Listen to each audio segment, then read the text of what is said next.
The His Girl Friday podcast is brought to you in part by Messenger Fellowship, living the kingdom, fulfilling the call, proclaiming the truth.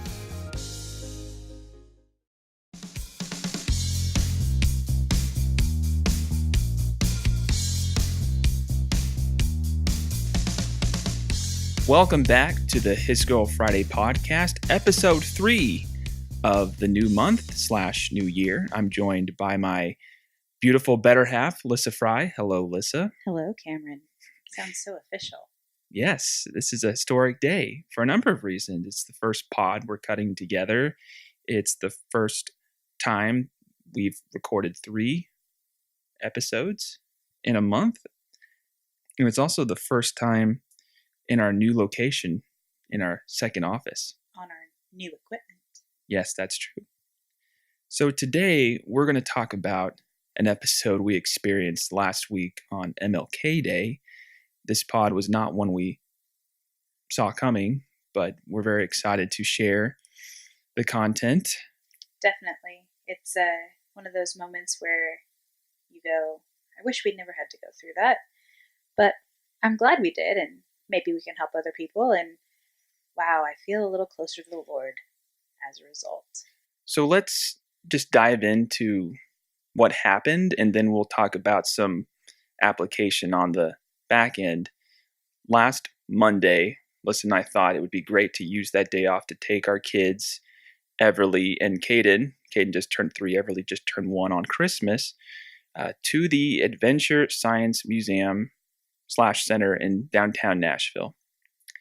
And we had a pretty awesome time for the first hour. Yeah, it was amazing. There's so many things just right there, ready to be done. We were worried that they'd be a little young for a lot of it, but so much of it was just right age appropriate for them. Really a great experience. It was great to watch Caden's mind just activate in new ways. Of course, we're talking about the first 60 minutes. Lulled us into a false sense of security. Yes, of course. The next 10 minutes following, different story. So we'll cut to the part where we're on our way out. After a splendid hour of family fun, we're on the top level.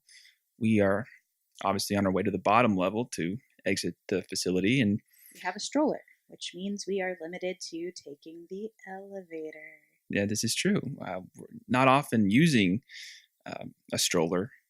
So this was kind of new territory for us, and probably should have mentioned this on the front end. This place was packed.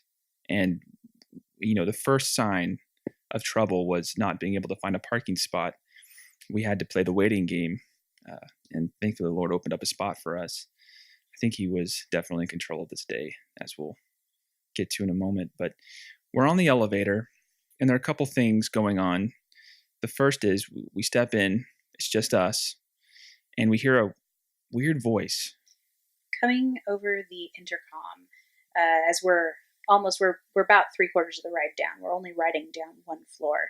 And then the next thing we know, it's, hello? Someone there? Hello? Which is kind of freaky in and of itself. So as we're hitting the first floor, Cameron, who is being awesome and navigating the stroller, starts to back out. I had been helping Caden get his jacket on in the elevator so that we'd be ready to head out into the bitter cold. So calls this Californian, the Nashville cold here is bitter. And all of a sudden, the voice comes back on. Hello, is anyone there?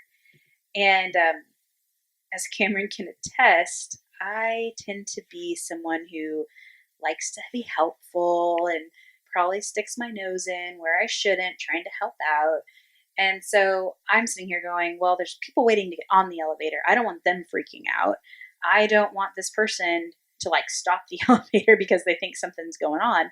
So I just casually lean over toward, it's not a very big elevator, literally with the 2 adults and the stroller and the child, it was packed. So I just lean over as Cameron's backing out and I say, all good here. I'm guessing the person who was on before us probably pushed the button. We're good.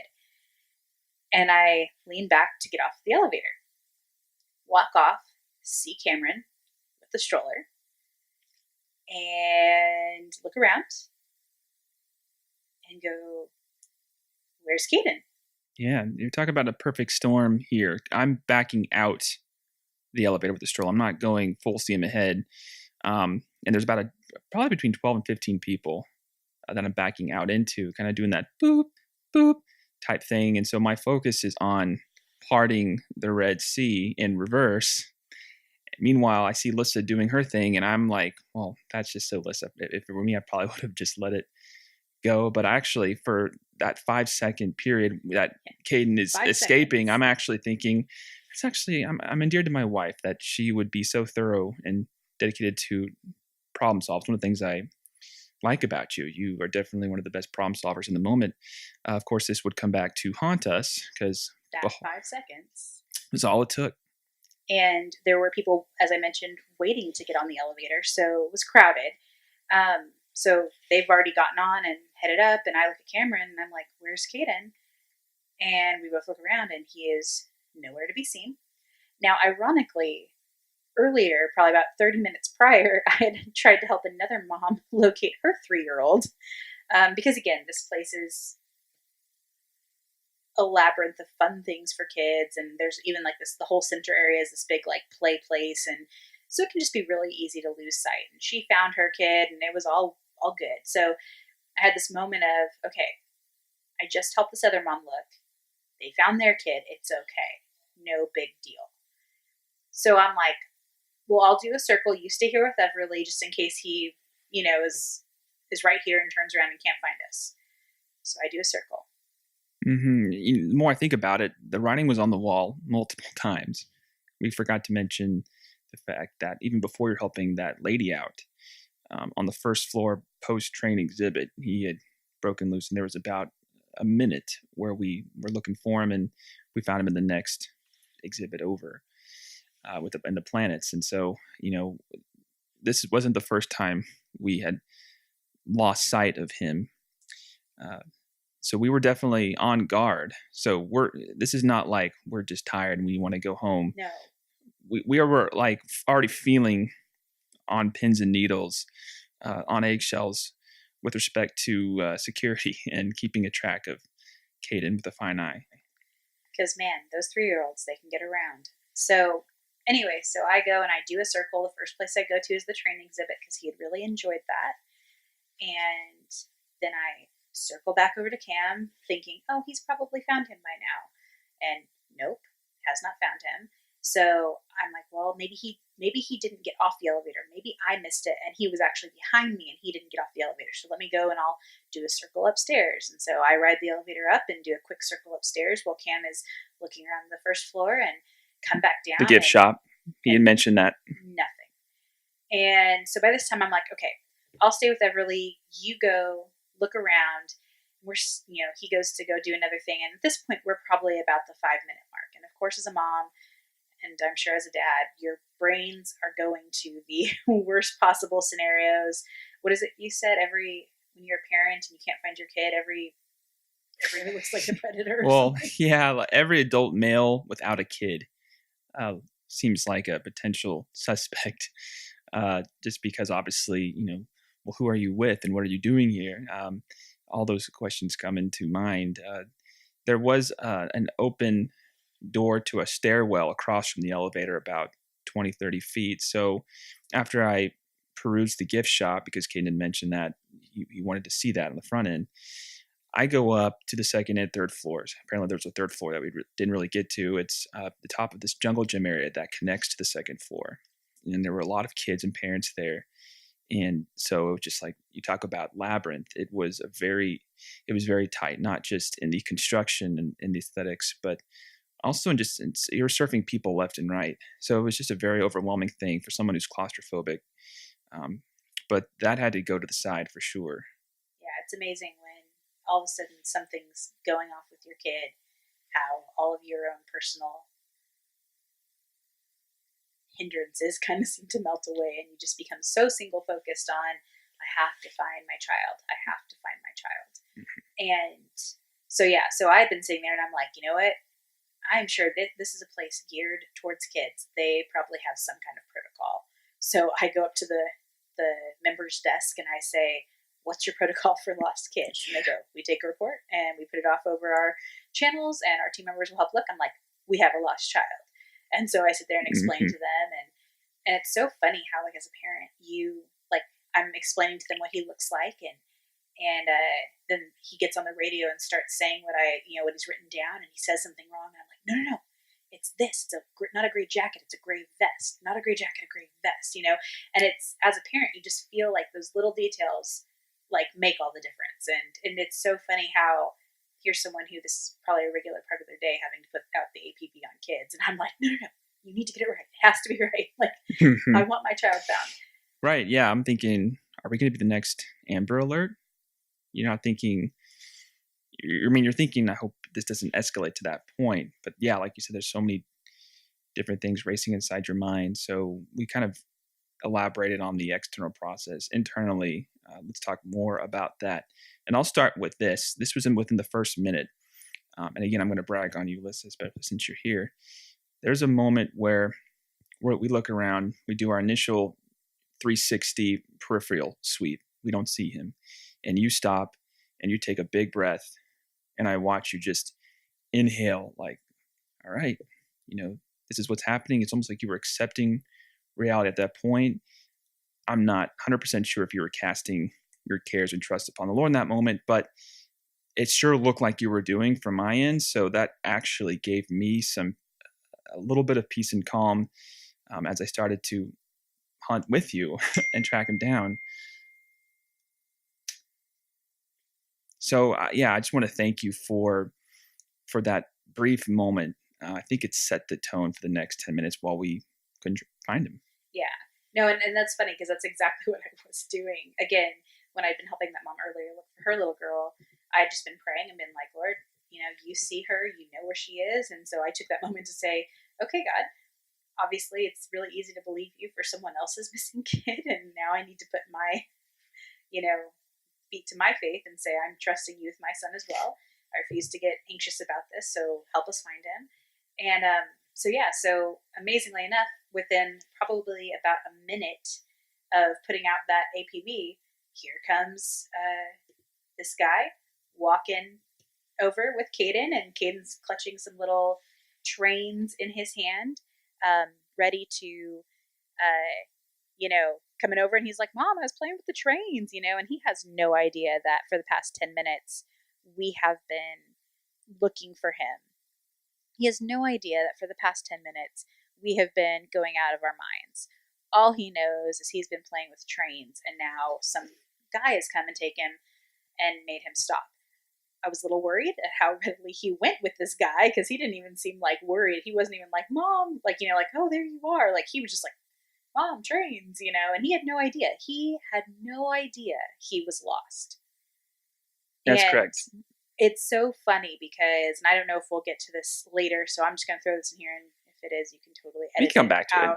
it. Yeah. But basically, like, I had kind of this moment, like, in retrospect, where I was thinking about how I kind of understand a little bit more of the heart of God, because as a parent, my kid is missing. My kid is lost.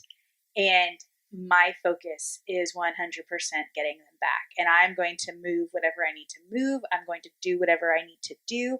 I don't know if anyone out there has seen that movie. What was that one we watched with the guy whose daughter goes missing? And it was Taken. No, not Liam Neeson. Oh, sorry. No, the one with where it was all like social media. Oh, yes, I know which movie you're talking about. I'm blanking. We'll drop it in the show notes. Yes.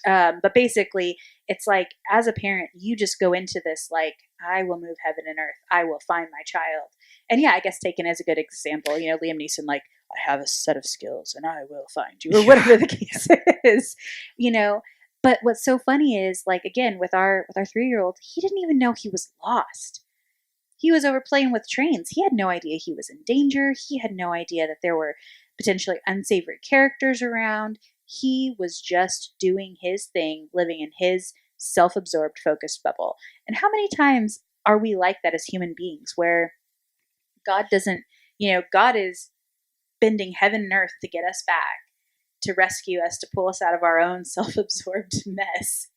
And we're just like in La La Land, not even realizing like how we are being preserved, until that time that restoration and reconciliation happen. So even though Caden had no idea that he was in this place, like as a parent, and I don't know, it just gave me a whole new understanding for like how the Lord feels about people who are far from him and who don't know him and who are in that place of being lost. Like how his heart must break and yearn to find them and bring them home to him.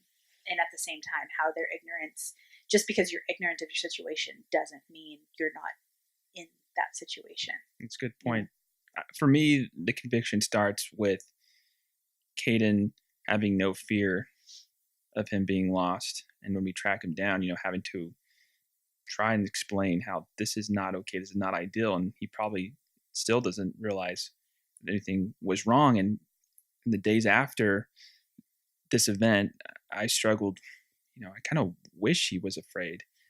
Oddly enough, I wish, there was an increase, an uptick of fear, because it would help, protect and preserve him. So in my processing, I realized this. Sometimes we misplace something dear and we deem it as lost. What we sometimes forget is, to God, that item, or in this case, that person, is already found. The searcher is the one at risk of being lost. And that's the glaring risk reminder we get from the psalmist for those who sometimes find their trust like dust in the wind. The first biblical reference that came to mind was Jesus as a 12-year-old in the temple, wondering why his parents were worried about him. Like, didn't you know I'd be at my father's house? And this is a very different context, and we live in a very different world, as we'll get to in a minute. But then there was another scripture reference that popped into mind that may seem completely random and detached from this, and that's in 1 Samuel 9. Remember the donkeys of Kish. Kish is Saul's father, for those who may not remember offhand. And in this passage, Saul risks losing sight of the bigger picture, which is going to see Samuel. He's about to be anointed as king. And he's caught up with this request from his father of finding the donkeys at all costs. But between Saul's servant and Samuel himself, we find assurance and rightly aligned priorities being communicated at key points. Which leads us to this question. What is our priority the moment we realize something we've lost is missing? Something valuable, something we've created? I honestly immediately what comes to mind is the parable of the woman with the gold coin and how she sweeps out everything to find it. And again, how the shepherd who loses the one sheep leaves the 99 to go and find it. I think we automatically go into searching mode. Yeah, it's true. And it's interesting that you bring that up, because I think Luke 15 is a great quiet time study as a pivot off of hearing this podcast. And it really hits the point of why we're cutting this. It's our way of rejoicing. The common denominator response in Christ's parables, looking at the lost sheep, the prodigal son, the lost coin, there was rejoicing. There was exuberant joy anytime a valuable once lost was found. And that's why driving home after this whole thing went down, we realized we needed to cut a pod on this. We needed to even preview it on social media, because we want to rejoice with you all that our son is found and he's alive and God is in control. One of the things I like to talk about, and we can only get so far in this episode, but we'll come back to in future ones, casting your cares. What does that look like? Because oftentimes we think it's an idle activity. It's really not. It's often done on the go. Often our greatest moments of relying upon Jesus requires mobility and intentionality, a pause and go approach, waiting in motion. And trust me, I get it. It's hard when you feel helpless, but we cast our cares so that we can surrender that helplessness before it becomes hopelessness. And I'm reminded of Psalm 115:11. You who fear him, trust in the Lord. He is their help and shield. Sometimes we forget about that last part, the shield part. Again, God knows whatever we've lost, he knows where it is. So sometimes we get so like, Lord, help me find, help me find, help me find. It was like, Lord, you know where he is. In this moment, until we have the visual, until we have the intel, protect him, protect the item, protect whatever it is that you've given to us, that you've meant for us to have. Shield. So I think that's just at least one facet. That's one way to help us cast our cares in moments of crisis. I love that. And it's so true because you can't, like you said, it's not something that's just idle or something that you can do ahead of time. Like when you cast your cares, it's the conscious decision to hand that over to God so that your hands are free or your arms are free to then do what needs to be done.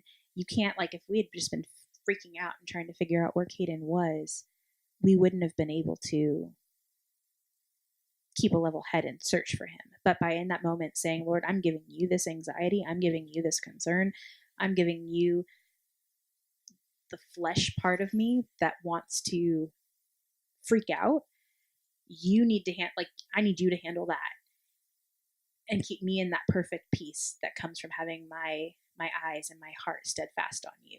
It's one of those things where it's what you choose to focus on. Am I focusing on the circumstance, or am I focusing on the fact that God isn't surprised by this circumstance? He has this circumstance under control, and there is a plan in it. But I love that casting your cares, it's always one of those things that you think like, oh, I'm upset, so I should cast this on the Lord, where it's like really in those moments of, you know, rubber meeting the road. That is really where you can't preemptively cast your cares on the Lord. It really has to be done in the moment. I mean, you could start each day off the right way to kind of set yourself up. One thing that struck out, you mentioned control. I think a sign that you trust that God's in control is that when you are in those moments of God help me, you recognize that you're entering his control. You're not praying that it comes upon you like you're outside of it and like, Lord, I need to tap into that. You're recognizing you're already in it and you're entering it even further. And God is going to guide you. And I know this may not to sound like cheesy theology here, because I know that sometimes we say God is in control and there's a passive way of viewing that and applying that. But if you want to find the more direct, tangible way of interpreting what it means for God to be in control, you have to recognize it as something that you're entering into. And that also helps preserve your prayers as faithful. Like you're not, this morning on a separate issue, I was praying and realized, Lord, I don't want to pray if there's no faith or hope attached. So I know that even it doesn't matter when I find my son. I have to believe that I'm going to find him and he's going to be in good health. And it taps back into original design, original intent, and praying into those passages in the scripture where I'm not going to be overcome by evil, which includes the potential of evil. I'm not going to be overcome by the potential of evil. I'm going to see the good, count myself blessed, and I'm not going to think that I'm blessed if I find him. I'm blessed, and I'm going to be even more blessed if I find him. Yeah, and I think that's key. I think sometimes we view God's faithfulness through hindsight rather than recognize that God's faithfulness is moment by moment. And whatever the outcome of a situation is, like God sees it from the beginning, he sees it from the end. He knows the whole picture that we can only hope to know. And so, yeah, I feel like this conversation may have been different had there been a different outcome. And just for the record, like our hearts go out to anyone who has ever been involved in a situation that had a dire outcome, or that it was one of those situations where it was harder to see the Lord in it because it didn't end like we thought it should end or like you thought it should end. And that's a whole nother podcast. But in moments like this, I do think it's key to recognize that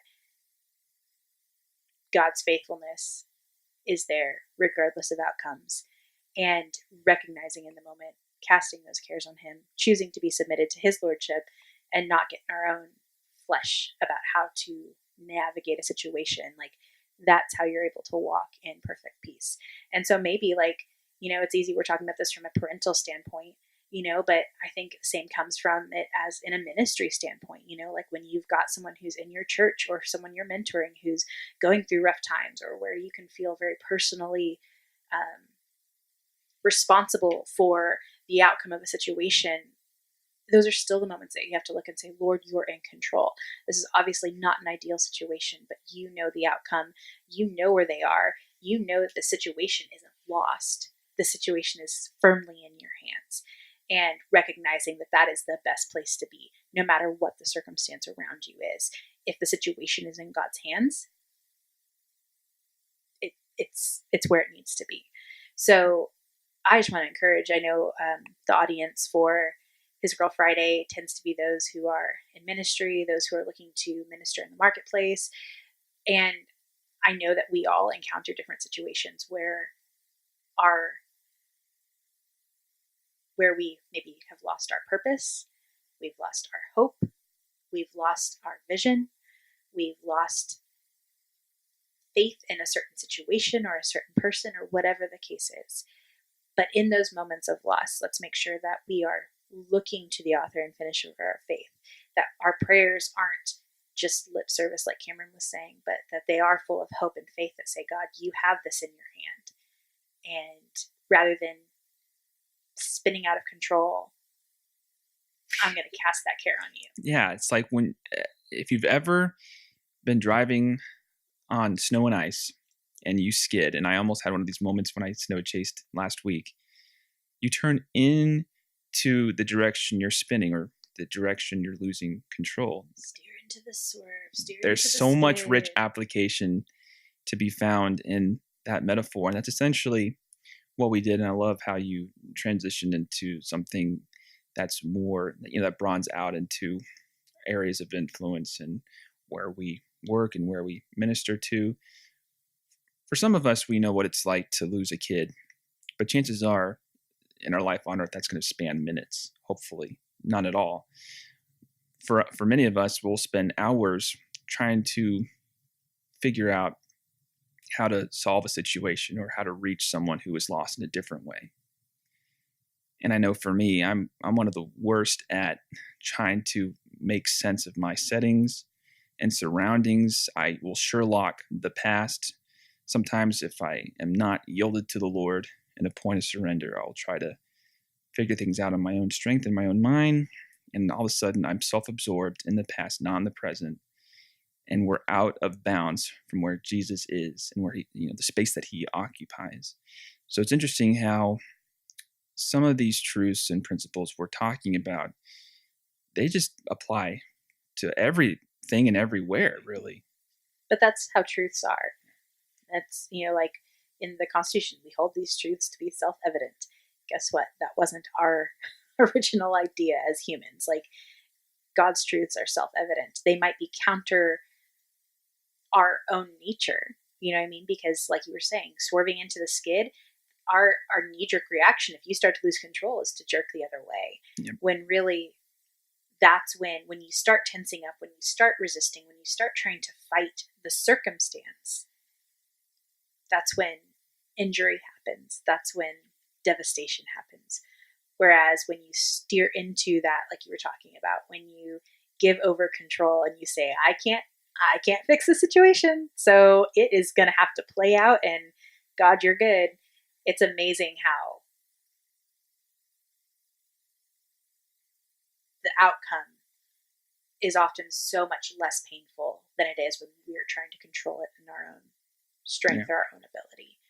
And I think it's so true. I think it's really easy to look to natural circumstances. And I loved how you talked about Sherlocking the past, and that gets you out of the present.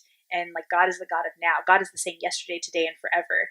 And so that means whatever it is that he is focused on now, he already had in mind before, and he already knows how it's going to end in the future. And it doesn't take him by surprise. It doesn't. And so when we sit here trying to view our present through the lens of our past or figure out our future, and we miss what God's doing now, I think that's why the Lord talks about being a lamp to our feet and a light to our path. And he doesn't say you get to see it all. It's like you get to see the step in front of you. Mhm. And when you give over that control and you walk that step by step, it's so much more peaceful than trying to I mean, I don't know about you. I think if the Lord had told me 10 years ago how the next 10 years was going to look, I might have been overwhelmed just a tad. Yeah, I think for many of us, we would laugh Mhm. or have some similar emotional reaction. Going back to the skid analogy, they also say not only to turn in the direction of where you're skidding, but wherever your eyes are looking, that's where you're going to steer into. And the propensity is to look the other way. So you have to not only turn in the direction of the skid, which seems counterintuitive, but you have to look the other way. And so I think that just goes a long way into keeping your eyes on Jesus. And why, as we're cutting this, I'm imagining future situations if they ever do arise. I'm going to have this foundation of faith, this new bedrock.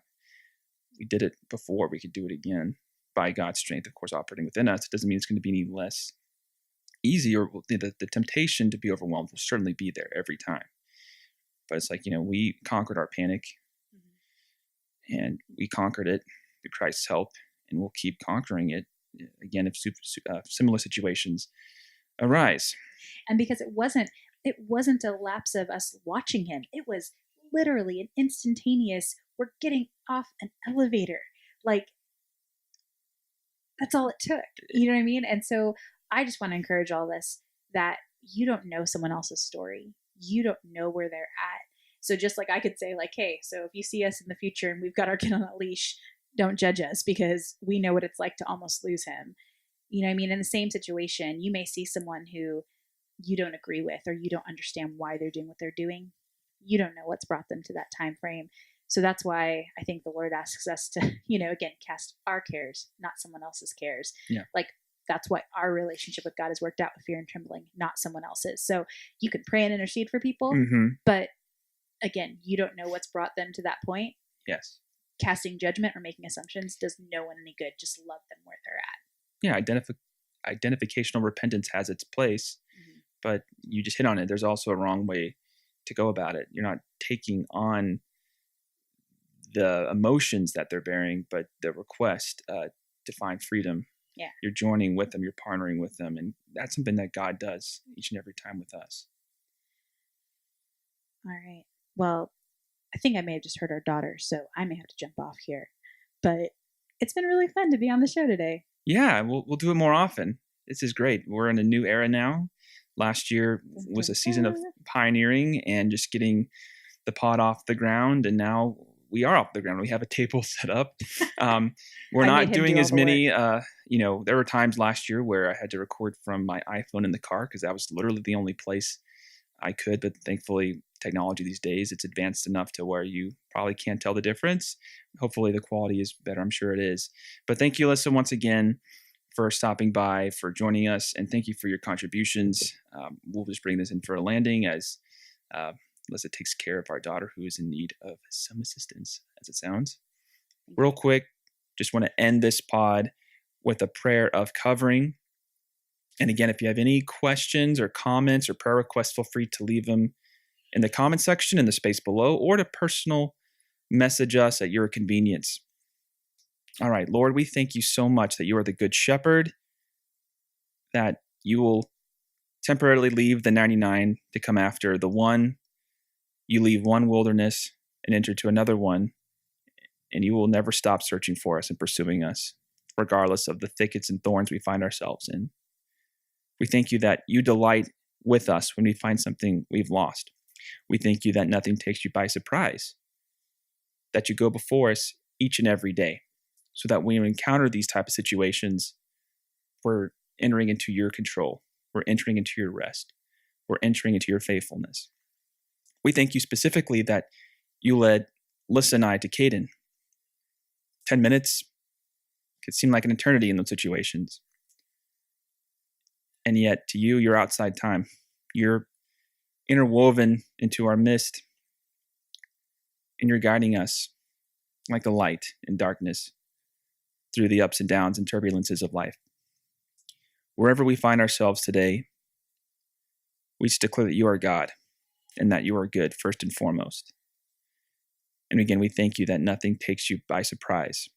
So when we encounter those storms, there's an action that we could take. We could surrender our fears. We could cast our cares upon you, and we could find peace in what seems like a peaceless situation in our fleshly eyes.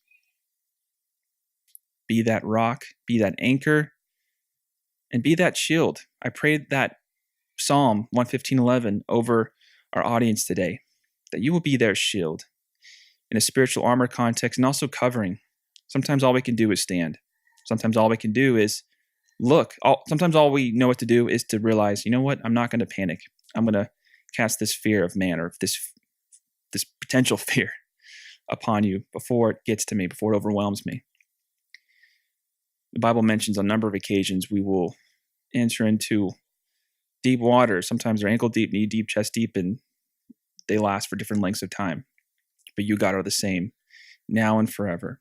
We thank you that you are one true, constant, absolute. Because of that, we can know you as that point of safety. And that we could pray safety. We could extend and intercede safety on behalf of other people. Guide us this week. Continue to change our hearts, transform us by the renewing of our minds, so that we'll be able to test what is truly your will.